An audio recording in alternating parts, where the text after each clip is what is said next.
Que descontrole foi esse, meu irmão? Eu sei que eu tenho um pouco da problema da porra da bebida, que eu bebi e tal, todo mundo vai achar que você fez isso por causa disso, mas ó, desde quinta-feira que comecei o projeto, quinta, sexta, sábado, e o cara falando a mesma coisa. Você tava aqui? Eu tava lá na hora da briga. O Tiago falou, posso ser as palavras que ele mencionou à vontade? Eu falei assim, Danida. Ele disse que já ficou com a Nida e que ia arrancar com os dentes a calcinha dela e que ela tinha uma pulseta cheirosa e que ela era assim e que ela era assado. E o Verinha já andava a aguentar este tipo de assédio com a Nida, eu já andava a aguentar este tipo de assédio que andava a acontecer e não dizia nada e ficava calado.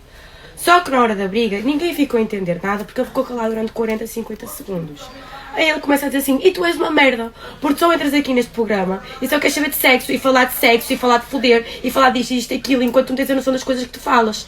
E depois começaram os dois a discutir. Mano, eu não sou a favor da violência, mas tipo assim, na hora que ele deu a lambada, eu falei assim, olha, foi merecido. Porque, sabes, é muito fácil olharmos, porque foi a Nida, mas se fosse a nossa mãe ali a ser falada, se fosse a nossa avó, entendem? E não é a primeira vez que o Tiago tem atitudes assim com mulheres, certo? Porque ele até com a Márcia já adotou comportamentos que não devia ter adotado e também com a Nida, porque sempre que a Nida passa por ele, ele dá esse tipo de comentários a dizer que ela é uma gostosa, que ia comer ela e fala para toda a gente o dia em que ele teve uma relação íntima com ela. Relações íntimas, enquanto a Nida fica caladinha. E o Verinha anda a aguentar sempre isso e fica calado. E ele naquele dia também estava mais tocado pela bebida, não foi correto ele ter batido, mas olha, até digo mesmo, tipo, pode ter sido necessário para ele ter aprendido para a vida, porque ele estava aqui no quarto e nem a noção da merda ele teve que a fez, entendes? O pior é isso. Fiquei a ver o Verinha e fiquei assim, ó, Verinha, é injusto, tens de falar com o Carlinhos o que aconteceu, porque não foi justo.